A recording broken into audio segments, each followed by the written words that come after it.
Hello, everybody. It's me, Nate, aka Double Dog, and I'm back with another game review. This time I'm reviewing System Shock, the 2024 version. Now, this game was developed by Night Dive Studios and published by Prime Matter and released originally in 2023 on PC, but has since received a port over to the PS4, PS5, Xbox One, X, and S, and it launched on May 21st of 2024. Now, what exactly is System Shock? Let me review this short synopsis of what they came up with.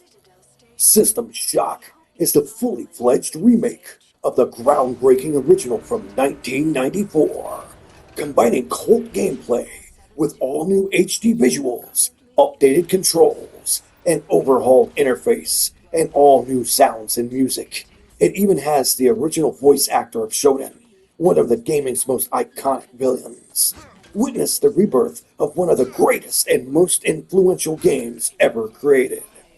Honestly, not a bad synopsis, but, what are the actual details of this game? Well, it originally started as a Kickstarter campaign that ended up getting over $1 million in funding from the backers, and it took them over 8 years in development hell to actually make this. In fact, this game was restarted from scratch like twice, switched over to a different game engine, because they felt that they weren't actually staying true to the original game, so they went back and redid it from the ground up. Now, the thing is they wanted to stay very faithful to the original, and this is kind of my personal opinion with this. I think it stays a little too faithful to the cult classic original, the 1994 version. Because honestly, the controls and everything else, I'll discuss that. Now, as for the overall game's plot, to cut it down without really spoiling anything, you play as a nameless hacker that is sent to the Citadel station to hack the AI that's named Shodan. It pretty much to the AI that controls the whole space station. And in a deal that you made with these people to hack the AI so they could take it over and turn off certain abilities that it can do, you're supposed to receive a neural upgrade. And when they give it to you, it takes you 6 months in a coma before you finally awake from your pod and find that basically all hell is broken loose on, the space station. There's monsters everywhere. There's cyborgs everywhere. They're out to kill you. And you're going through these corridors, basically through the space station, solving puzzles, opening doors, getting past keys, and attacking enemies with different weapons. And honestly, this is one of the aspects where this game is kind of hard to review. And the reason being is it stays so faithful to the original that people absolutely love, but it just doesn't play good. I mean, because you got to think, this is a 30-year-old game that they made this from. 30 years, and it was PC, so it was never really meant to be played with a controller. And even though they have updated control schemes for it, it still shows that, when you make a remake of the original and you stay faithfully true, there are certain things you should upgrade and make better. And I think while their heart was in the right place, and they did deliver on what they originally promised, even though it took them over 8 years, I find this game to be really, really boring to play through. I mean, don't get me wrong. Back when it first came out, System Shock was fantastic. And this is still a decent game. It really is. But for a modern-day gamer playing on a console, this game is not meant for consoles. It's honestly a PC game, and it shows all the way through. Because your main focus of attacking enemies is your melee combat. Now, you get other weapons as you go through, but the most fundamental ones are the melee weapons. Pipes, wrenches, stuff like that. And it's really, really clunky. It plays very, very bad and slow.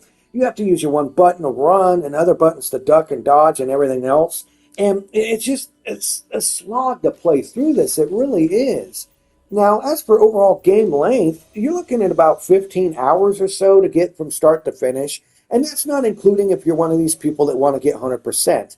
Honestly, I found myself not enjoying this game. And I want to be honest. I want to give it a fair review and not be biased just because of the fact that I really didn't like it. I'm trying to take it to the aspect of the original and how this stays very true to it. The graphics have been overhauled, the music's a lot better. But I will say, honestly, for a game that is, an upgrade, at least on PS5 and everything, it doesn't look good up close. I mean, if you get up close into a wall area or something, the textures are really bad. I mean, honestly, visual fidelity for this game isn't that good. Now, once again, compared to the original, this is leaps and bounds above the original in every single way in terms of the sound and the visual fidelity. But for a modern game that was came out in 2023 on PC and now in 2024, it's just not visually that good looking and it plays really clunky. But I can honestly say most people that are wanting to play this are fans of the original. And I would have to say, hands down, if you are a fan of the original game, as long as you can get used to the god awful controls that's on the consoles, I would say you'll probably enjoy the living hell out of this. It'll give you a great nostalgic feeling. You'll love every aspect with the fact like the Shonen, the way they have the same person voicing the AI, everything about it is true to the original in every way with improvements other than the control scheme. Like I said, if you're able to play this on the PC, definitely you can tell this was designed for a keyboard and a mouse to play. Now, honestly, and with the controls, it's still playable, but like I said, it's very slow. It's very clunky.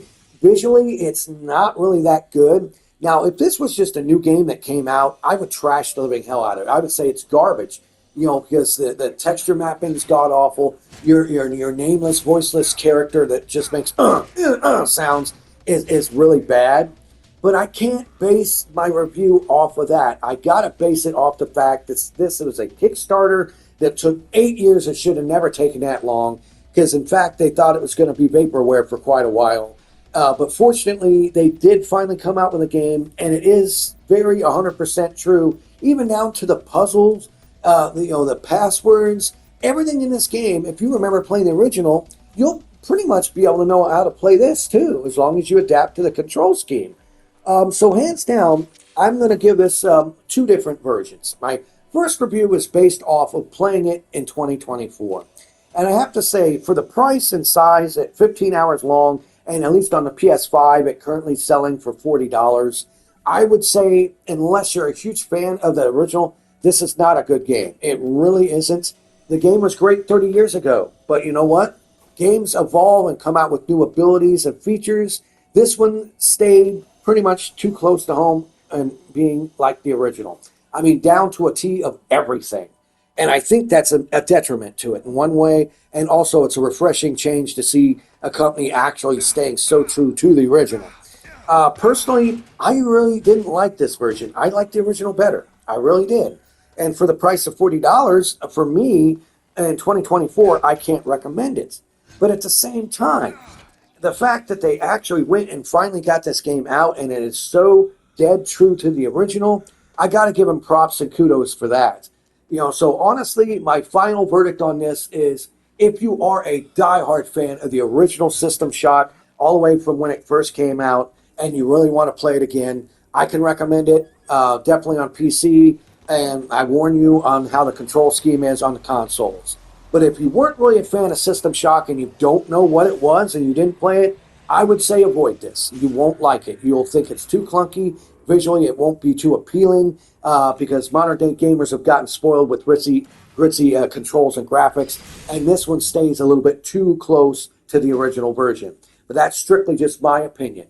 Please leave in the comments below if you played System Shock, the 2024 version, or you played the original. Leave in the comments below what you think of my review, if you agree or disagree with me on this. Is there anything I missed? But once again, I want to thank each and every single one of you for watching these videos. Please subscribe to my channel, give me a thumbs up, and of course here at Devil Dog Gaming, we always end our videos by saying, have fun, play hard, and remember people, the devil is in the details. Peace out until next time.